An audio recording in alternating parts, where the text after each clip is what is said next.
Hey guys, welcome to your first alternative assignment that replaces the Dark Ages debate that we had started off with the remote learning and started this 9 weeks with.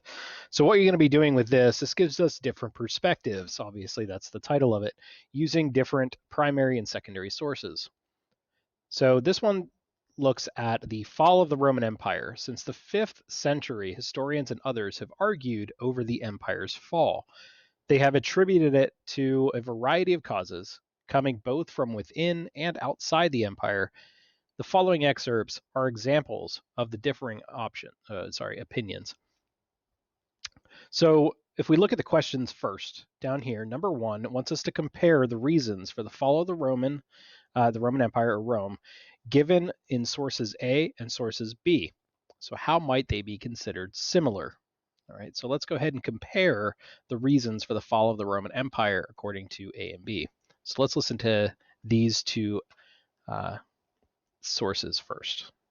Edward Gibbon. Edward Gibbon. In the 1780s, Gibbon published the history of the decline and fall of the Roman Empire. In this passage, Gibbon explains that a major cause of the collapse was that the empire was simply just too large. The decline of Rome was the natural and inevitable effect of immoderate greatness. Prosperity ripened the principle of decay. The causes of destruction multiplied with the extent of conquest, and as soon as time or accident had removed the artificial supports, the stupendous fabric yielded to the pressure of its own weight. The story of its ruin is simple and obvious, and instead of inquiring why the Roman Empire was destroyed, we should rather be surprised that it had subsisted so long. All right, and then on to source B, keeping in mind that we need to compare these two. Arthur Farrell. In his book The Fall of the Roman Empire, 1986, Arthur Farrell argues that the fall of Rome was a military collapse. In fact, the Roman Empire of the West did fall. Not every aspect of the life of Roman subjects was changed by that, but the fall of Rome as a political entity was one of the major events of the history of Western man. It will simply not do to call that fall a myth, or to ignore its historical significance merely by focusing on those aspects of Roman life that survived the fall in one form or another. At the opening of the 5th century, a massive army, perhaps more than 200,000 strong, stood at the service of the Western Emperor and his generals. The destruction of Roman military power in the 5th century was the obvious cause of the collapse of Roman government in the West.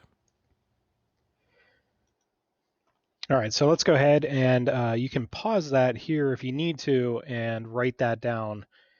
In addition to that, if you need to rewind, you can go ahead and back up the time here and listen to these two again to help you answer that question. Again, that question was compare the reasons for the fall of Rome, given sources A and source B.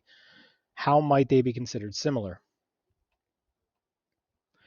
Number two, what became of Rome according to source C? Do you agree or disagree with that conclusion? So let's go ahead and listen to source C. Finley Hooper. In this passage from his Roman Realities, 1967, Hooper argues against the idea of a fall. The year was 476. For those who demand to know the date Rome fell, that is it. Others will realize that the fall of Rome was not an event, but a process, or to put it another way, there was no fall at all. Ancient Roman civilization simply became something else, which is called medieval. It evolved into another civilization, the civilization of the Middle Ages. All right, and taking a look at that source C, once again, the question was, what became of Rome according to source C? Do you agree or disagree with that conclusion?